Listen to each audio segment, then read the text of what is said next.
Would Jesus spank a child? If so, where would you point someone biblically who can't imagine him doing this?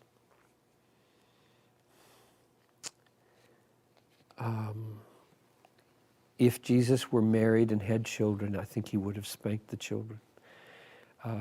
And I think the place that I would go to help a person see that he would, when they can't imagine that he would, is number one, to Matthew 5, where he said, not a jot nor a tittle will pass away from the law until all is accomplished.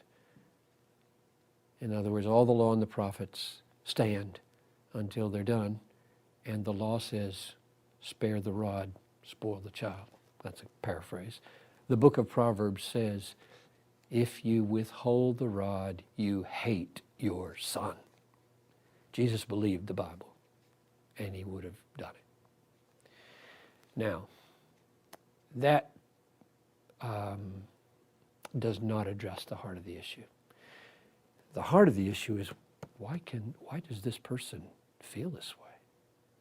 What worldview inclines a person to think that you shouldn't spank a child? Where does that come from? Well, it comes straight out of this culture, I think. It's just, there's a sign that used to be on the side of the 35W bridge on the right as you go north, and the sign simply said this: never, never, never, never, never hurt a child. See that sign? That's all it said. And spanking is equated with hurting children.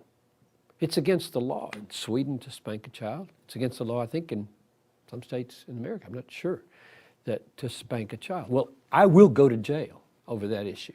I mean, Talitha's almost to the point, I mean, she is to the point where I don't think in terms of spanking my 13-year-old daughter anymore. But I did when she was little. And I mean, I could give a whole theology of spanking here, but maybe boil it down to why does this person feel squeamish? And my guess is it's a wrong view of God. And people have said, you got to be careful just openly saying you spank it. 90% of people are doing it.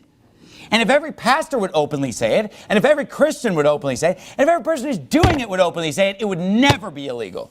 It would never be infringed. But when people are in the closet and hiding it, and, no, just I spank my children as the Bible commands. But I've talked to numerous people who said, well, I'm afraid to spank my children because I don't want to get in trouble with the man. I don't want the law to get on me if I spank my children. All throughout the Bible, we see a lot of scriptures about corporal punishment. Corporal meaning bodily punishment. Spanking, the beating with the rod, and so forth.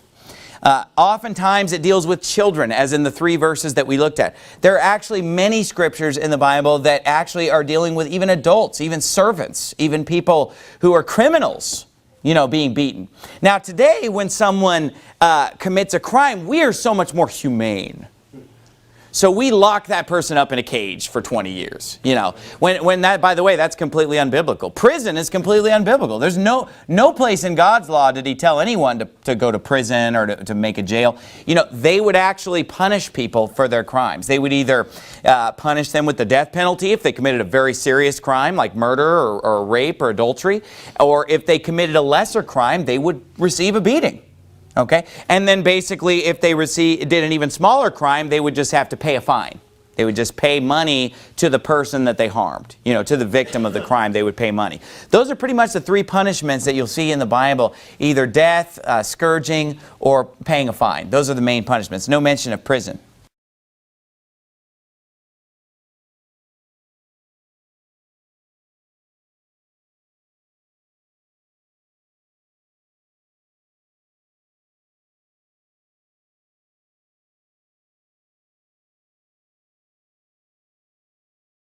Okay, and so I've already made the personal decision, and I know this is real controversial, and this will get people all up in arms, but ask me if I care. Okay, the Bible's my final authority, not man's wisdom. I don't care what man's wisdom is. And I'll tell you this, I will spank my children as long as they're in my home. When they need it. You know, if they're disobeying to the point where they need a spanking, if they are, committing serious infractions, they're definitely going to get spanked. I don't care what age they are. And hopefully those spankings should become fewer and further between. I mean, when you have little kids, a lot of times they're getting spanked, multiple times in the day. Obviously, if you have a teenager, you shouldn't be taking your belt off and whipping him multiple times a day. I mean, that just shows, this guy, you've already failed at that point, right? Because obviously there should be some growth and some maturity there. But I'll tell you something. When they need discipline, I am not going to resort to an hour and a half or 2 hour lecture. They're going to get the belt, period. And you say, well, I don't even know if that's legal. I don't even care. I mean, you don't know? I don't care, okay?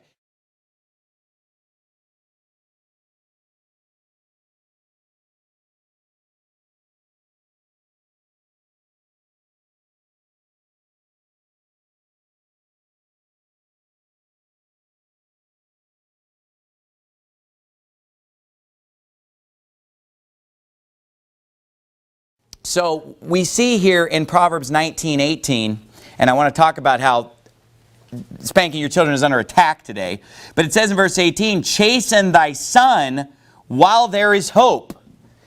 And here's the key, and let not thy soul spare for his crying. And then look at the next verse. A man of great wrath shall suffer punishment. For if thou deliver him, yet thou must do it again. It's interesting in the book of Proverbs, almost every time there's a command about disciplining your children, there will be something about anger, either right before or right after. Because when people don't discipline their children, they get angry at them. Why wouldn't they get angry at them? I mean, if your children are doing wrong and you can't punish them and you can't stop them, you're going to get mad. You're going to get angry. And anger causes you to abound with transgression. Anger causes you to go into sin. The wrath of man worketh not the righteousness of God. Okay? And so we see in this verse that our soul should not spare for his crying. Look, the number one thing you should take away from that verse is if your children are never crying when you spank them, you're doing something wrong. He's saying, let not thy soul spare for his crying. Now look, I realize that when the Bible used the word beat, that word has a different connotation in 2013 than what it did in 1611. We hear that beat and we think of, obviously we're not talking about punching your kids or something. When the Bible says beat, it's talking about what we would call in 2013 a spanking. Okay? But the key to realize here is that when he used the word beat, he's not saying pat them on the fanny. Right. Pat them on the behind. And I see people spanking their children, and that's what they do. This is about, no. Okay, now that doesn't hurt. And therefore, if you do that, you're not going to get through to your children. There's no discipline there. And if you use something, and you know what, you say, well, what do you use to spank? And I've had people tell me that it's unscriptural to spank your children with a belt. Who's ever heard that? They say, well, the Bible says rod. So, you need to use a rod. You shouldn't use the belt. Yeah, but the Bible also says, whom the Lord loveth, he chasteneth and scourgeth. Every son of me receiveth, which would be a belt. It'd be akin to a belt. Okay. A scourge is a whip. Okay, so basically, I think that a good thing to spank your children with is a wooden cooking spoon when they're young. Just a wooden cooking spoon produces a sting without you having to use a lot of force, and injure the child, but you can produce a sting. And you say, well, how do I know? This is what you do. Just use it on your own arm. And just, oh, wow, I can't even feel this. Well, obviously, then you need to exert a little more force. And you can test it out on your own arm and get the right amount of pressure to produce the desired effect, okay? But, a wooden cooking spoon works when they're real young. But as they get older, for example, when your children are 10, 12, 13 years old, a 12-inch wooden cooking spoon, they're going to laugh at that. You know what I mean? It's going to mean nothing to them, okay? That's why I think that the belt is the best thing to use. So, there are different implements that can be used, okay? But look, this is the main implement. This is why I don't wear suspenders, my friend, okay? Because I have 7 kids. And so, look, you take the belt and look, this is isn't this the popular thing now? practical, relevant preaching. Isn't that what you're going to get at the mega church down the street? With the rock band, they'll give you a 20-minute relevant practice. This is pretty practical, okay? You fold the belt in half like this, okay? And then that's how you do it right there. You get the sting without the injury, all right? This is, retail value $19.95, The effect on your children's future, priceless, okay? So